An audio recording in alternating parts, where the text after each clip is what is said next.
Hello guys, welcome back to my channel. हमने start कर रखे है 8.2 और हम हैं क्वेश्चन नंबर 3 पर। 1 और 2 क्वेश्चन हम कर चुके हैं पहले की वीडियोस में, आप वहां से चेक कर लीजिएगा। क्वेश्चन 3 गिवन है हमें, इफ़ 10a + b। ये क्वेश्चन इंपॉर्टेंट है, ये आ जाता है एग्जाम में।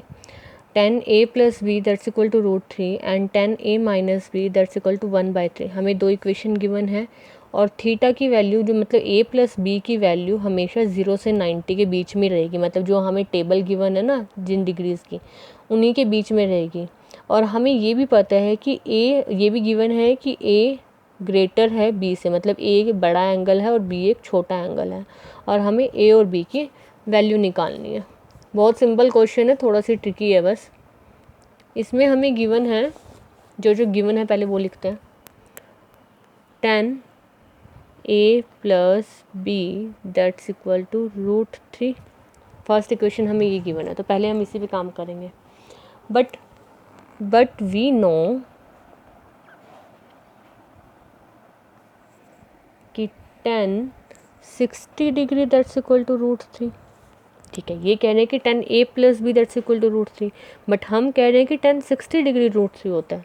तो इसका मतलब क्या हुआ कि a + b that's equal to 60 degree. ये बन गई हमारी फर्स्ट इक्वेशन। ध्यान से समझो, इन्होंने बोला 10a + b that's equal to √3, और हम क्या कह रहे हैं अपने टेबल के अकॉर्डिंग कि 10 60 होता है √3। तो मतलब a + b इक्वल्स टू 60। ऐसे ही इन्होंने सेकेंड इक्वेशन क्या गिवन है कि 10a - b that's equal to 1/3।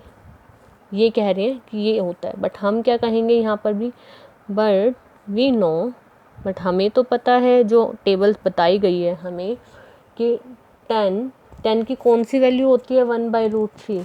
10 30 that's equal to 1/√3। आप टेबल में चेक कर लीजिए, यही होता है।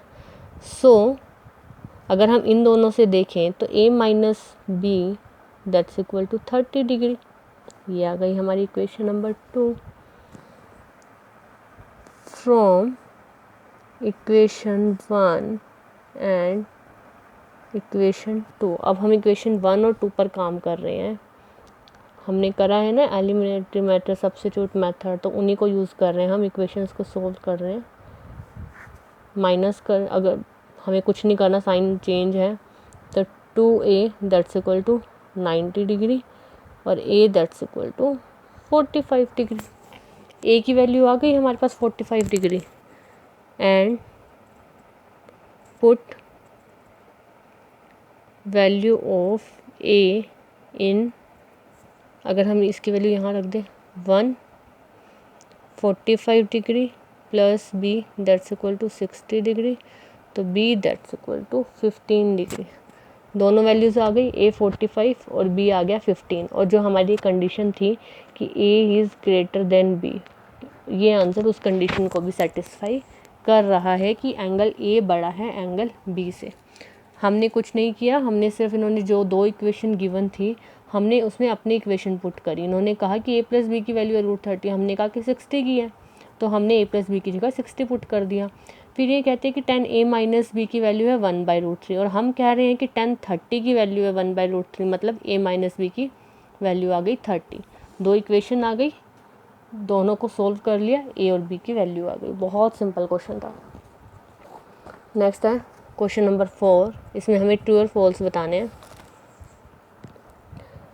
ट्रू और फॉल्स बताने हैं हमें। फर्स्ट है sine a + b that's equal to sine a + sine b। ये होगा फॉल्स। क्यों होगा? आप कोई भी एग्जाम्पल लेके देख लीजिए। 30 60 ले लीजिए, साइन 30 + साइन 60 मतलब साइन 90। मैं आपको सोल्व करके दिखाती हूँ ये वाला। फोर्थ का फर्स्ट पार्ट ये कह रहे हैं कि sine a + b that's equal to sine a + sine b। क्या ऐसा होगा? अब देखो, अगर मैं a की वैल्यू लूँ 30 और 60, तो मतलब ये इक्वल होना चाहिए sine 30 degree plus sine 60 degree के। तो साइन 90 आ गया यहाँ पर, तो साइन 90 डिग्री इक्वल होना चाहिए sine 30 degree plus sine 60 degree के। साइन 90 डिग्री की वैल्यू क्या होती है? 1 होती है, और साइन 30 डिग्री की वैल्यू होती है 1/2 प्लस √3/2 और दीज आर नॉट इक्वल। तो मतलब ये वाली जो स्टेटमेंट है हमारी फॉल्स है। सेकंड है the value of sine theta increase as theta increase, this is situation is true. ये ट्रू क्यों होगा? क्योंकि अगर हम अपनी टेबल से देखें, जो हमें टेबल गिवन है, जैसे जैसे हमारा थीटा इंक्रीज़ होता है, जैसे जैसे हमारा, देखो जो ये टेबल आपको बुक में भी गिवन है, साइन 0 पे 0 होती है वैल्यू, 30 पे 1/2 होती है, 45 पे 1/√2 होती है, 60 पे √3/2 होते हैं, 90 तक पहुँचते पहुँचते वैल्यू पूरी 1 हो जाती है। मतलब जैसे जैसे हमारा थीटा इंक्रीज़ हो रहा है, साइन की वैल्यू भी इंक्रीज़ हो रही है। तो द स्टेटमेंट इज़ ट्रू। तो ये आ गया हमारा फॉल्स और ये आ गया हमारा ट्रू। थर्ड है the value of cos theta increase as the theta increase, नहीं ये नहीं होगा। हमें पता है हमारा कोस कैसे निकलता है, रिवर्स चलता है।